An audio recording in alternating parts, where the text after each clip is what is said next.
Tractor चलते वक्त इतना बड़ा हादसा हो जाएगा ये मैंने कभी सोचा नहीं था।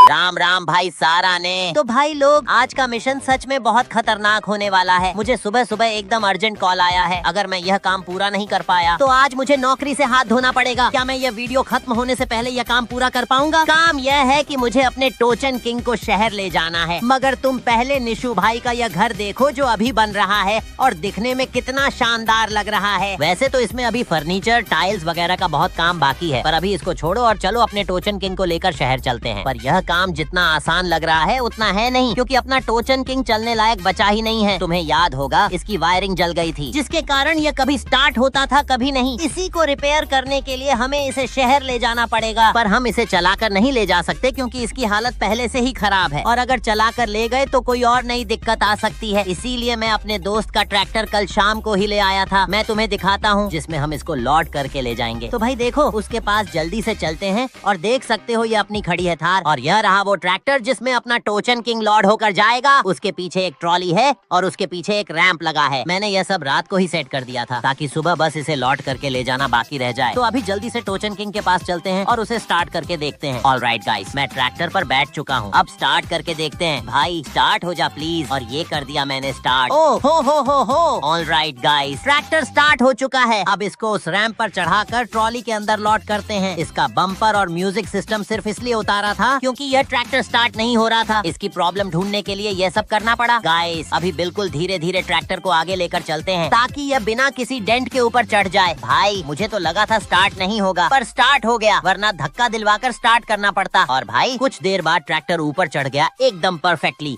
बिना किसी दिक्कत के। अब इसे यहीं खड़ा करते हैं और हैंड ब्रेक लगा देते हैं, जिससे यह ट्रैक्टर ज्यादा आगे पीछे नहीं होगा और हमें ड्राइविंग में आसानी होगी। ओके, सारा काम हो चुका है। अब ट्रैक्टर को स्विच करते हैं। हो गए। अब हम आइसर की स्टीयरिंग पर आ चुके हैं और मैं रैंप तो पहले ही हटा दिया था। अब पीछे वाले गेट को क्लोज करते हैं। चलो, इसको भी बंद कर दिया है हमने। अब जल्दी से ट्रैक्टर को ड्राइव करके शहर की ओर लेकर चलते हैं। और अब मैंने ट्रैक्टर को आगे बढ़ाना शुरू कर दिया है। बिल्कुल धीरे धीरे लेकर चलेंगे, क्योंकि भाई पीछे एक काफी बड़ा मॉन्स्टर बैठा है। आज वह ट्रैक्टर आज किसी के सहारे जा रहा है जो 3-4 ट्रैक्टरों को कहीं से भी निकालने का दम रखता था। और भाई तुम मुझे बताओ, कौन कौन निशु भाई को मिस करता है? अगर तुम भी निशु भाई को मिस करते हो तो वीडियो को लाइक करके कमेंट में वाला इमोजी स्पैम कर दो, जिससे मुझे भी तो पता चले कि कौन कौन निशु भाई को मिस करता है। और गाइस, मैं अभी ना थोड़ा ड्राइविंग पर फोकस करता हूँ, क्योंकि मेरी ड्राइविंग तो वैसे ही है जैसे सल्लू भाई की। और भाई मुझे इसे जल्दी से लेकर जाना पड़ेगा, क्योंकि बेनी भाई भी किसी की शादी में जाने वाले हैं, तो वह आज अपना गैराज जल्दी ही बंद कर देंगे। तो अब बिना किसी बातचीत के जल्दी से अपने ट्रैक्टर को फुल स्पीड पर भगाते हैं। पर गाइस, सामने क्या रखा है मेरे रास्ते में? हमेशा कुछ न कुछ तो आता ही रहता है। लगता है यहाँ पर कोई ट्रक वगैरह पलट गया है। देखो ना गाइस, यहाँ कितनी सारी बोरियां पड़ी हुई हैं। अभी यहाँ साइड से निकल जाते हैं। और लो भाई, सामने एक और नई मुसीबत आन पड़ी है। अगर गाइस हम इसको राइट साइड से निकालेंगे तो अगर गलती से ट्रैक्टर स्लिप हुआ तो समझो इन सबको किसी ट्रक में डाल के जाना पड़ेगा। तो इसीलिए लेफ्ट साइड से निकालना सेफ रहेगा। और अब टर्न करते हैं इस ट्रैक्टर को लेफ्ट साइड की ओर। बिल्कुल धीरे धीरे ले जाना पड़ेगा। यहाँ पर भी एक पेड़ है, अगर इसको टच हुआ ना तो फिर कोई नई प्रॉब्लम आन पड़ेगी। आराम से निकालते हैं। और ये निकल गया। और ये है कौन जो बीच रास्ते में कुछ न कुछ तो डाल के ही चला जाता है। देखो गाइस, यहाँ पर ये रोल और गट्ठर काफी ज्यादा पड़े हुए हैं, और ये इतने हैं कि इनसे पूरा रास्ता ब्लॉक है। अब हम पहुँच गए हैं सबसे खतरनाक हिस्से पर, संकीर्ण पुल। यहाँ बैलेंस बनाए रखना बहुत बहुत जरूरी है। एक तरफ गहरी खाई, दूसरी गट्ठर का ढेर। यहाँ एक गलती की भी गुंजाइश नहीं है। धीरे धीरे एक्सेलरेटर दबा रहा हूँ। ट्रॉली हल्का सा डगमगाई। मेरा दिल धक धक करने लगा था, लेकिन संभाल लिया हमने। अगर ट्रॉली थोड़ी भी उस साइड हुई तो समझो पल भर में खेल खत्म। और कुछ देर काफी फोकस से ड्राइविंग करने के बाद हम इस खतरनाक जगह से फिलहाल निकल चुके थे। अभी सफर लंबा है, लेकिन आत्मविश्वास बढ़ गया है। और भाई ये जेसीबी भी चल रही है, जो कि इन पत्थर को यहाँ से अलग करेगी। चलो गाइस, अभी तो हम चलते हैं फिलहाल। अब हम शहर वाली सड़क पर पहुँच चुके हैं। यहाँ एक हमारा छोटा सा चैलेंज भी है, ट्रॉली और ट्रैक्टर को बिना किसी नुकसान के गैराज तक पहुँचाना। बीच बीच में गाड़ियाँ अचानक सामने कट मार देती हैं। ऑटो वाले तो जैसे आज बदला लेने निकले। ऊपर से बड़े बड़े स्पीड ब्रेकर, जरा सा झटका भी लगा तो पीछे पड़ा ट्रैक्टर उछल सकता है। हमें इस ट्रैक्टर को बिना किसी दिक्कत के गैरेज पे लेके जाना है, जिससे इसका इलाज हो पाए और ये पहले जैसा फिर से शेर जैसा बन जाए। अभी तो इसमें बम्पर, रूफ और भी बहुत कुछ काम बाकी है। तो भाई भाई मैं मिलता हूँ आपको सीधे गैराज पर। तो ओके भाई लोग, मैं कुछ देर की लंबी ड्राइविंग के बाद फाइनली गैराज के पास आ ही गया। और ये जो सामने बड़ा सा गैराज है ना, ये उसी मोटा भाई का गैराज है। तो अभी फिलहाल चलते हैं उस गैराज के पास और इस टोचन किंग को नीचे उतारेंगे। अब इस ट्रैक्टर को टर्न करते हैं और थोड़ा आगे और ले जाते हैं। अब धीरे धीरे टर्न करके बैक ले जाते हैं। ऑलराइट गाइस, अब सही से हो गया है। अब बस हमको इसका पिछला गेट ओपन करना और ट्रैक्टर को नीचे उतारना है। अब करते हैं ट्रैक्टर को स्विच और अपना टोचन किंग स्टार्ट हो चुका है। चलो अब इसको बैक लेते हैं, स्पीड से लेते हैं जिससे कोई दिक्कत नहीं आएगी। और ये नीचे आ गया। अब इसको काफी खतरनाक तरीके से मॉडिफाई कराएंगे। इतना बढ़िया मॉडिफाई कराएंगे कि किसी ने सोची नहीं होगी। और मैंने ट्रैक्टर को इन पट्टियों पर खड़ा कर दिया है जिससे बेनी भाई को मॉडिफाई करने में कोई दिक्कत ना हो। और ये ससुर बेनी है कहाँ पे? साला कभी मिलता ही नहीं है टाइम पे। अभी भी कहीं पर घूम रहा होगा। लेकिन एक सेकंड, सामने से कुछ सुनाई दे रहा है। वहाँ पर कोई है लगता है। चल के देखते हैं। बेनी, तूने कुछ सुना तो नहीं? और आज पहली बार बेनी गैराज पर मिला और मैं बेनी को सारी बातें बता देता हूँ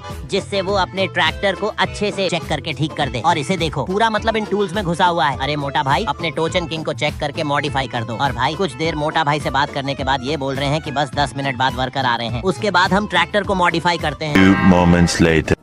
तो ओके भाई लोग, करीब 10 मिनट बाद ट्रैक्टर का काम स्टार्ट हो चुका था। इन लोगों ने थोड़ी देर में ही वायरिंग को ठीक करके ट्रैक्टर को पूरा ठीक कर दिया था। और करीब 1 घंटे बाद इन वर्कर्स ने ट्रैक्टर पर सारी चीजें काफी अच्छी तरीके से फिट कर दी थी। जैसे monster tyre, roof, music system आदि सभी चीजों को अच्छे से फिट करके ये दोबारा से चेक कर रहे थे कि कहीं कोई प्रॉब्लम तो नहीं। ऑलराइट गाइस, काफी ज्यादा समय के बाद हमारा टोचन किंग फाइनली एकदम रेडी हो चुका था। अब देखो तुम इसका लुक, क्या ही तो जबरदस्त लग रहा है। और हमने इसमें टर्बो भी इंस्टॉल करवाया है जिससे इसकी पावर डबल हो गई है। अब होगा असली कमबैक टोचन किंग का। चलो अब बेनी को पेमेंट वगैरह कर देते हैं और बेनी का शुक्रिया अदा करते हैं इतना अच्छा ट्रैक्टर मॉडिफाई करने के लिए। ए मोटा भाई, शुक्रिया यार इतना बढ़िया ट्रैक्टर मॉडिफाई करने के लिए। और मैंने ट्रैक्टर मॉडिफाई कराने के पैसे भेज दिए हैं। तो भाई अब ट्रैक्टर को लेकर निकलते हैं यहाँ से, क्योंकि गाइस हम अब ट्रैक्टर को मड मोड में ले जाकर हेरो टेस्टिंग करेंगे जिससे हमें पता तो चलेगा कि टर्बो लगवाने के बाद क्या फर्क आया है पावर में। और सबसे खास बात, मड मोड यहीं से कुछ दूरी पर है, बस हमें हेरो का जुगाड़ करना पड़ेगा। आइडिया, सोनू भाई के फार्म हाउस से लेकर आ जाते हैं और हेरो टेस्टिंग के बाद वहीं छोड़कर आ जाएंगे। तो चलो भाई, मैं मिलता हूँ आपको सीधे मड मोड में। तो मैं यहाँ पर आ गया हूँ और भाई वो रहा अपने सामने मड से भरा हुआ खेत। अब आएगा असली मजा ट्रैक्टर चलाने का। इतनी सारी मड में हेरो चलाएंगे। अब ट्रैक्टर को खेत में उतारते हैं और उसके बाद हेरो को सेट करते हैं। अब ट्रैक्टर तो अंदर आ गया। अब हेरो की लिफ्ट डाउन करते हैं जिससे हेरो की ब्लेड नीचे जाएगी और उसके टायर ऊपर आएंगे। तो अब इससे नीचे नहीं हो रहा है। अब ट्रैक्टर को आगे बढ़ाते हैं फर्स्ट के हाई गियर में। और भाई साहब, क्या ही तो अपना टोचन किंग चल रहा है, जैसे पीछे कुछ हो ही नहीं। भाई